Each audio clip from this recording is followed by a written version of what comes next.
Hello, my beautiful doves. My name is Mina, and today we're going to be talking about shoes. But before we get into it, I want to do a quick announcement. If you haven't heard by now, I have released a podcast called Highbrow, and I'm really excited about it, and I would really appreciate if you would check it out, if you would take a listen, if you would rate on Spotify, if you would review on Apple Podcasts, if you would follow it. It's available on virtually every platform that offers a podcast, so you can find it anywhere. I don't know, I've been really nervous about it because I've been working on it for so long. It just took a while to get like the cover art together and the intro and outro music, and then to actually like figure out what I was going to do, etc. It's been a long time coming, and I feel like when something takes a lot of effort, or the longer it takes for something to launch, the more nervous you are about it. And so I'm really thankful for the positive reception it's gotten so far. Yeah, okay, I just wanted to plug that. If you're curious about what it is, it's basically just like longer form versions of what I do here. So every video I make going forward is going to have an accompanying podcast, and that episode will be an expansion of my video. So it's just gonna be like more information, probably an interview with an industry professional or just like a person who's interested in the subject that's not myself or another perspective. I've been having people call in to give their own perspectives, like my own followers calling in. It's like a more rounded, more holistic discussion of the topic. And it also is getting published once a week. So if you want more content, that's where you'll find me. All right, so let's get into shoes. I'm going to take a gamble. What is that phrase? Take a gamble. And say that shoes are one of the most practical objects that we wear today. They prevent your feet from stepping on harmful substances.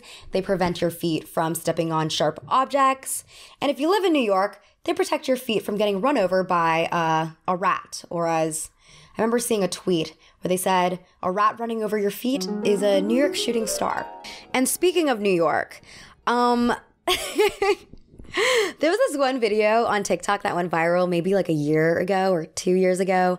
I don't know. Time is a social construct. But it was these two girls splashing around, dancing around in a puddle in Manhattan. And I think they were tourists, because I just don't know any New York local who would do that, because the rest of us who actually live here, we know that if you do that, you're probably going to get tetanus within 30 minutes. You're probably going to contract some radioactive disease unknown to man. You are patient zero for the next COVID outbreak.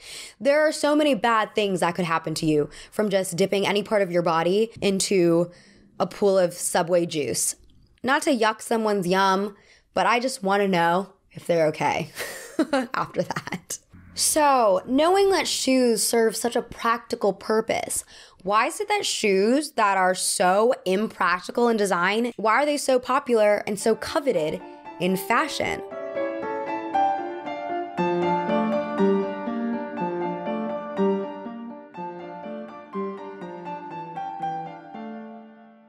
So my first encounter with an impractical fashionable shoe, and I'm sure most of your first encounters is the same as mine, was through the story of Cinderella. Specifically Disney's Cinderella. In the movie, Cinderella gets a beautiful transformation for the ball where she gets a white, not blue dress, and notably a fabulous but no doubt blister-causing pair of glass slippers.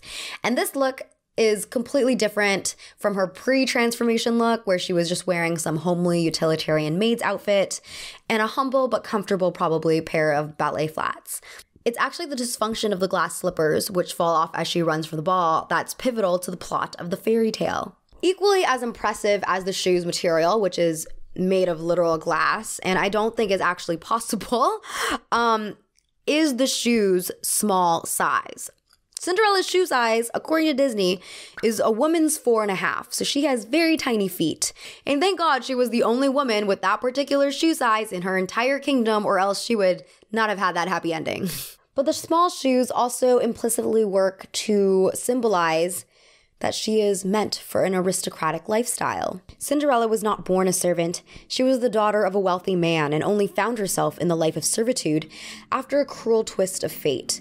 despite her years of hard labor working under Lady Tremaine, she maintained her sunny disposition and her dainty physique, which set her apart from her nouveau riche, ugly stepsisters with their ginormous feet. And as writer Robert Boucheron says, though the author Charles Perrault does not say so, those feet are clean and nice to look at through the clear glass. Cinderella does not have bunions, crooked toes, or calluses. The glass slippers thus literally bring the prince and her together, but they also work to symbolize Cinderella's aristocratic birthright.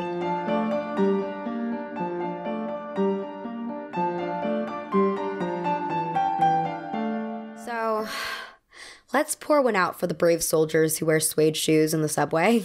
I hope I'm not speaking as like the only person, but it does make me a little uncomfortable when I see a shoe that looks very difficult to clean or a very expensive shoe out and about in the city, because I understand the risk it takes to do that. But if you are comfortable with doing that, it is kind of a flex, because you're like, yeah, I don't care about ruining my $5,000 pair of shoes because I can just afford another pair. So in saying that, your shoe choice ultimately signifies your wealth, your status.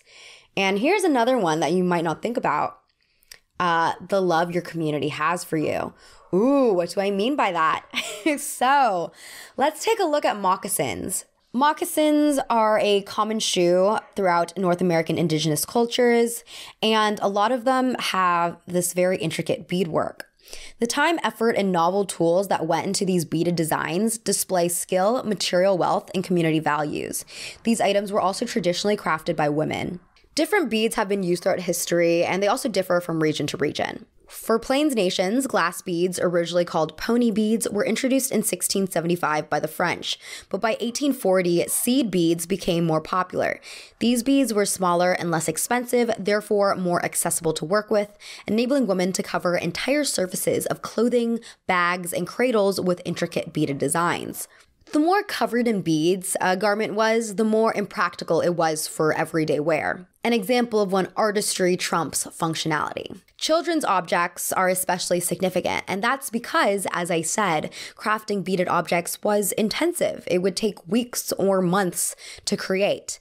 And healthy children outgrow clothes and shoes fairly quickly. So the fact that women relatives would still laboriously work on these objects showcases the family's love and care for the child. Many of these objects were so cherished by family members that they would pass down from generation to generation, which is why seeing children's objects in museums, like this pair of child's moccasins, sadly reminds us of the long and continuing history of Western museums stealing native objects. On the other side of the world, European royals and nobility were wearing highly embellished 18th century court shoes. These shoes could be made of silk, embroidered with gold, or buckled in fine metal. If the design wasn't enough to signify, hey, this guy's got a ton of money, some shoewery laws went so far as to legally gatekeep commoners from ever accessing these shoes. For example, in 1673, King Louis XIV introduced shoes with red heels and red soles, dare I say, the original Louboutins, to the French court.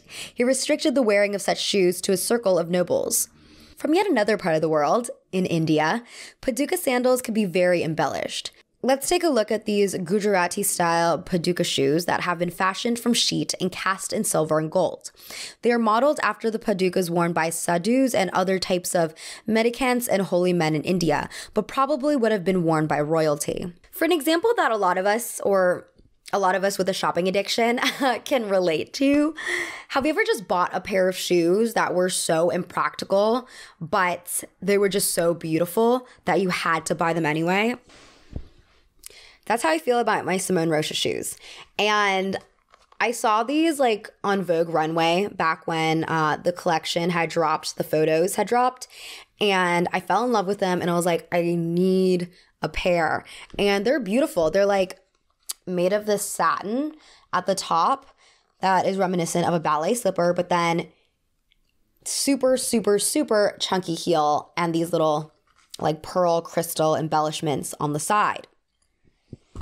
They are gorgeous. I can barely walk in them. And this is going to be really sad, and I really want a moment of silence for this because I ate shit one day wearing them, and the little beads fell off here, and now they are like photo shoot shoes. I'm like, I'm never gonna take them out again.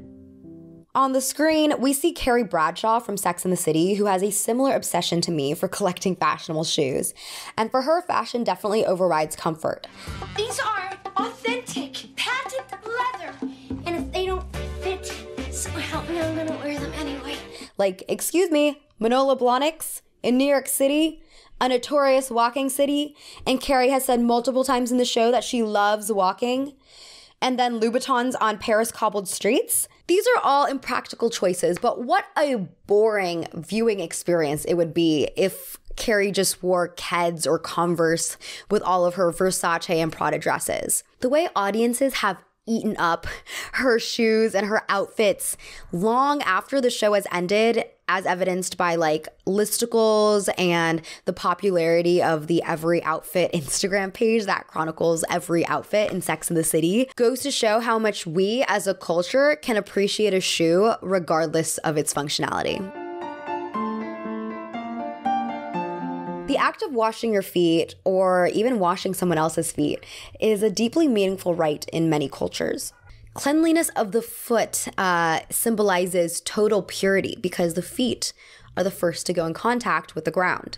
In the Odyssey, Eurycleia, Odysseus' devoted nurse, washes his scarred feet when he returns home. Foot washing was a common practice in ancient Greece, and it was usually designated to be the domain of enslaved women because it was considered lowly work. However, if someone not enslaved washed the feet of someone else, it could be considered a great expression of friendship. Washing the feet of elderly family members was also a sign of respect. The playwright Aristophanes mentions in his play, The Wasps, the pride felt by a rich man when his daughter washed and anointed his feet upon his return from a day of hard work. In ancient Rome, foot washing was still a really important part of a person's daily routine. At dusk, after everyone washed their feet, they would splash the dirty water into the street. The Roman poet Juvenal spoke about how anyone walking along the street at night would often be drenched by this dirty water. If someone did not wash his feet for a day, he would be considered uncivilized and probably criticized by his community. Foot washing can also be a religious practice. In Christianity, the practice is called Maundy, which comes from the biblical story of Jesus washing his disciples' feet the night before his crucifixion. In the book of John, the gospel records that Jesus didn't give an explanation for why he did it, but merely that it was just an expression of his love. And it was significant because at the time, culturally, you didn't wash someone's feet unless you were a lower rank than them, or unless you were greeting someone into your home. But Jesus had already greeted the disciples in his home long ago because this was happening post-dinner. So needless to say, it was unconventional and worth documenting. Foot washing isn't just a Christian practice, though. Wudu is an Islamic ritual purification intended to take place before each of the 5 daily prayers. The ritual consists of washing the faces, hands, arms, and feet. And in the book of Exodus, God instructs Moses to create a bronze laver, which was meant to sit outside the tabernacle of meeting, so that the priest Aaron, his sons, and their successors could wash their hands and their feet before making sacrifices. Even among the non-religious, the high status of clean feet demanded the creation of shoes to keep the feet as far away from the ground as possible. For example, first worn in the Middle Ages, patent overshoes were intended to protect shoes from mud and dirt. A typical men's patent might have a thick wooden sole and attach the foot with leather straps that resemble a modern sandal. You can see how in this 1450 painting of Saint Sebastian, he's wearing patents underneath his poulaines. Poulaines are those stereotypical medieval shoes that have a long pointy toe. Patents could also have iron rings attached to the bottom to elevate the shoe from the ground. While some shoes elevated, other shoes stretched wide. In the African world, the Asante's Royal Ahenema sandals are not only embellished with gold, they are wide enough to ensure that the wearer's feet will never risk touching the ground. Ahenema originated back to the 18th century and were traditionally only worn by chiefs, kings, and their families. As the Industrial Revolution introduced new modes of production, fancy and fragile shoes became a more accessible status symbol for the upper and growing middle classes in Europe. Spats or spatterdashes were a Victorian trend designed to protect the footwear. Adapted from earlier military designs, fashionable versions of the spat took off in the 1870s and remained in popular fashion through the 1920s. Around the 1920s, spats became stereotyped as being American gangster footwear, which might have also contributed to their decline among the general public. There's a reason why the gangster villain in the 1959 comedy Some Like It Hot is named Spats Columbo. Nowadays, sneakerheads take pride in keeping their shoes clean and uncreased, and they look down on white girls who wear dirty AF1s as kind of like denigrating their culture. Angel Diaz wrote in his essay, The Gentrification of Sneakers is Killing the Culture, the ritual of cleaning your sneakers is a major part of being a sneakerhead, especially if you had younger siblings. It's something you can bond over, like that scene in Paid in Full when Mitch shows his little brother Sonny the proper way to keep his sneakers clean.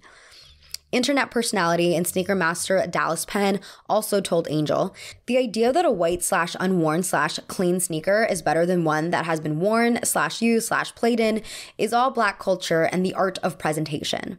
With crisp white AF1s being a status symbol, their opposite, black AF1s, shoes that can hide dirt and don't need to be as meticulously cleaned, have become memes. Liz Summer writes, wearers of the black AF1s are often considered to be shady, untrustworthy, and suspicious. While in some occupations, AF1s are worn as work shoes, their stereotype as a shoe of a grifter or gangster usually excludes when they are part of a uniform. It's said that the older and more worn out someone's shoes are, the less upright they will be.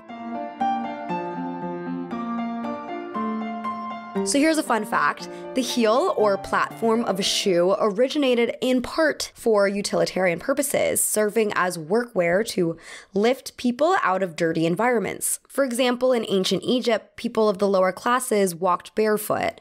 However, butchers wore platform shoes so that they wouldn't have to step on blood, and also so that they could step over slaughtered animals. Similarly, in 15th century Persia, heeled shoes helped riders keep their feet in stirrups.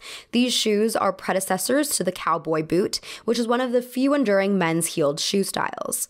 Another functional wear example, Japanese geta shoes can also serve as workwear. Geta come in many variations. For example, Ashida-style geta can be used by sushi chefs to elevate their feet above any discarded fish parts on the floor.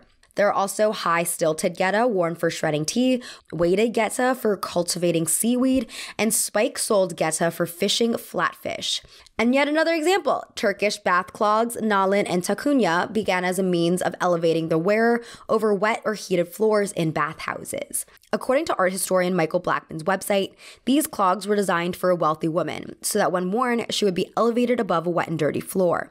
Walking, however, required the assistance of an attendant, and the higher the clog, then the more attendants who would be needed, so particularly high clogs became status symbols.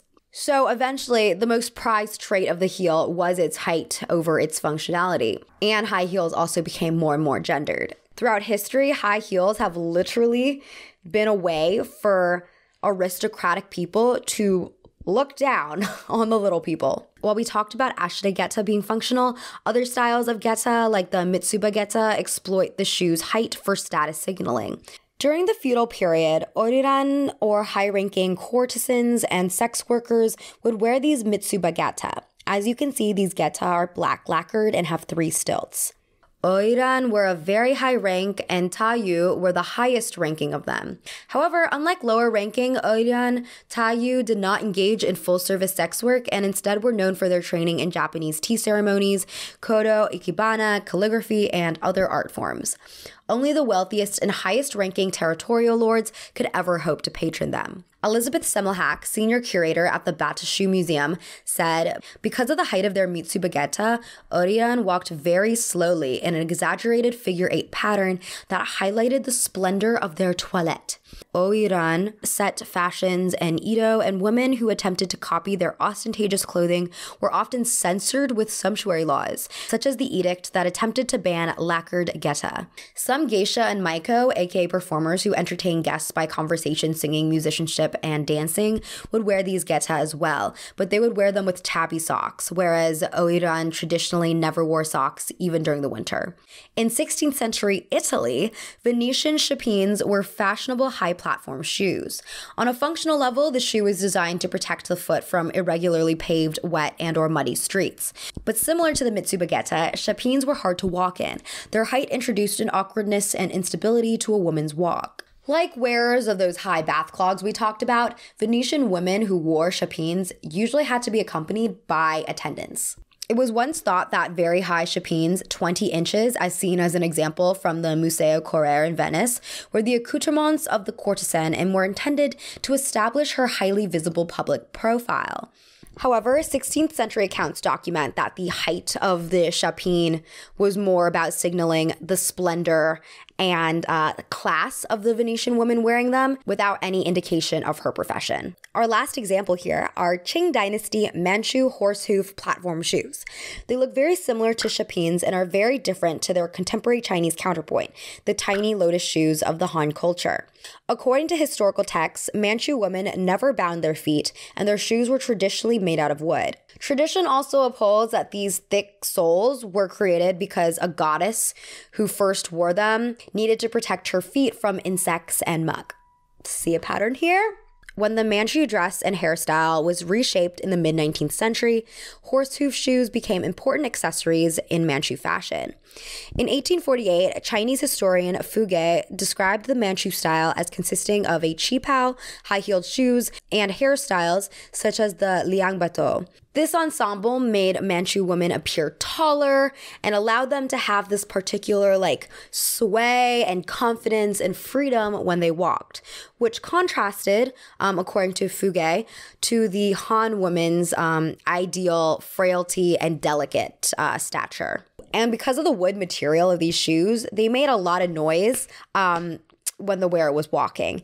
And in American culture, clopping around in loud shoes is usually viewed negatively and a sign of being disruptive. But in Qing Dynasty China, Manchu women embraced this attention.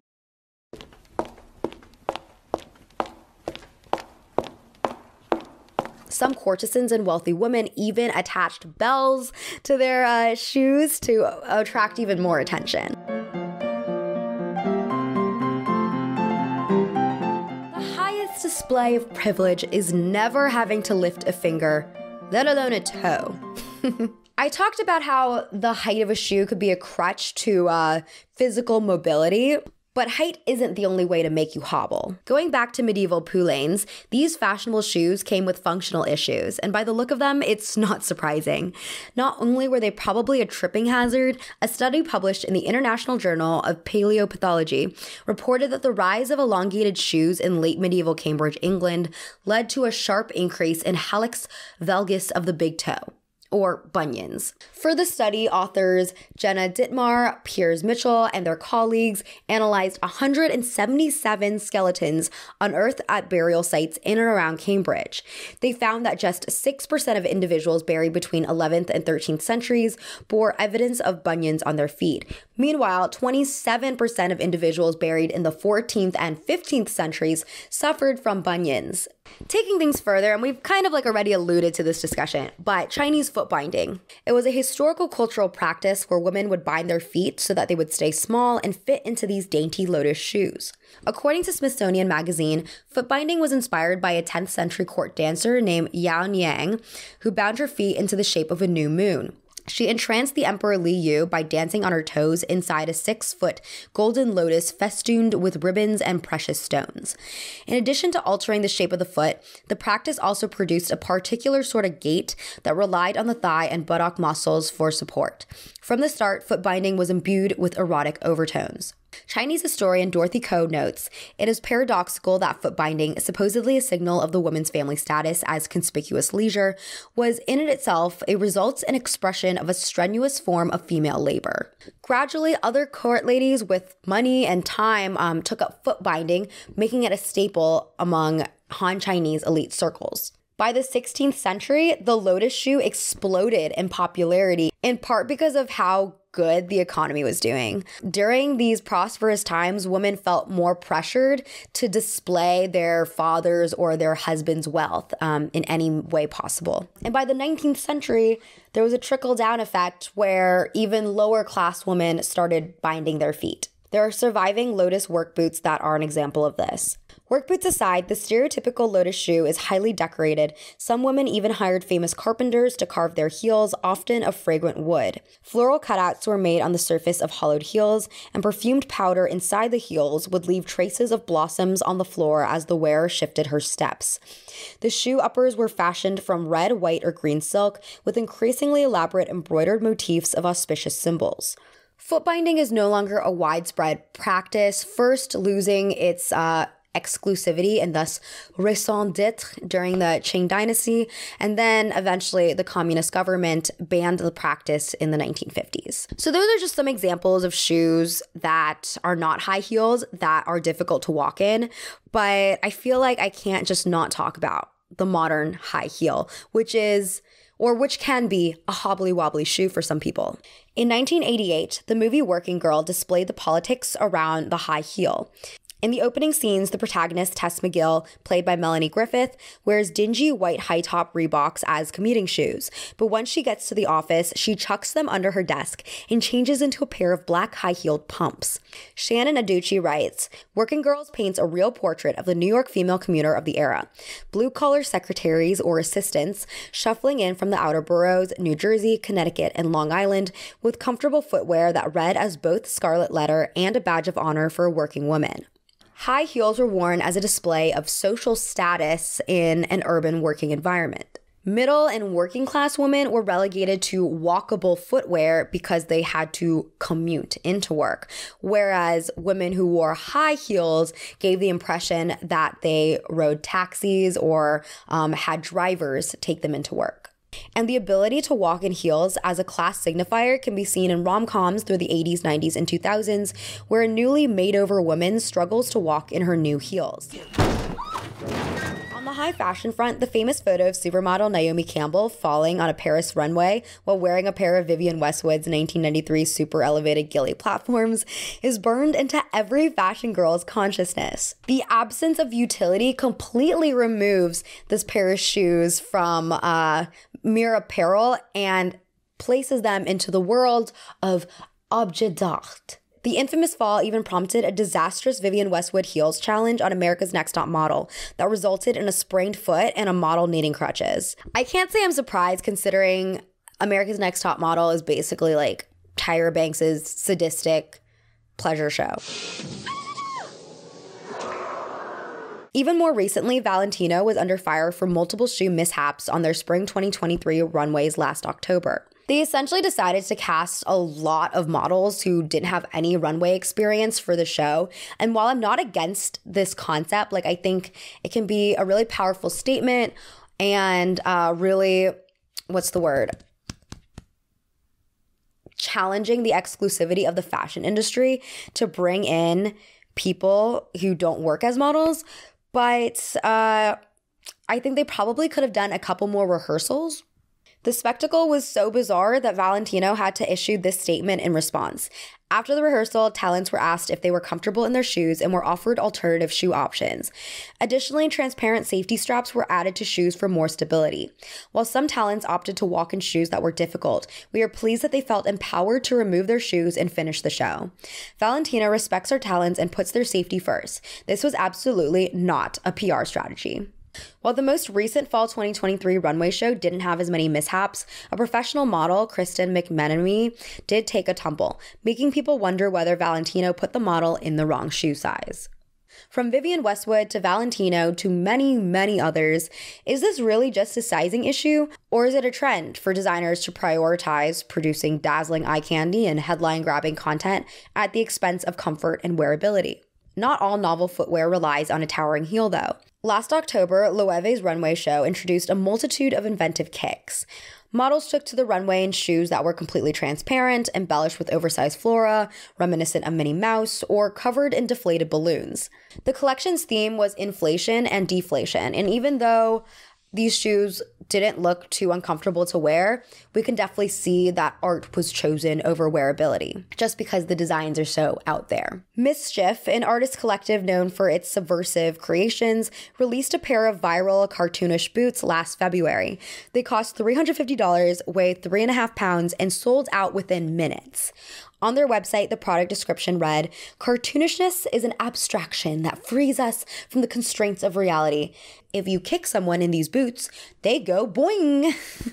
While for most ready-to-wear, it can be kind of difficult to determine whether something is just made to be a viral moment versus something that actually has a deeper meaning, Mischief's drops tend to be obviously satirical. Like, that's their whole shtick. Before the Big Red Boots, the collective was best known for its shoe collaboration with Lil Nas X, the Nike Satan shoes that were allegedly made with real human blood. Last summer, they released Jimmy Fallon's Gob Stomper sneakers, which were designed to be destroyed, and other previous hits include Jesus shoes, which were sneakers with holy water injected into the soles so you could literally walk on water, and Birkenstocks, which were sandals made of cut-up Birkins. These shoes poke fun at the idea of consumerism and hype culture and are only a small part of their production output, which include anything from heartbreak defibrillators for Valentine's Day to a Slack channel where they recreated episodes from mockumentary series The Office. Mischief CEO Gabriel Whaley explains, "Our perspective is everything is funny in a nihilistic sort of way. We're not here to make the world a better place. We're making light of how much everything sucks."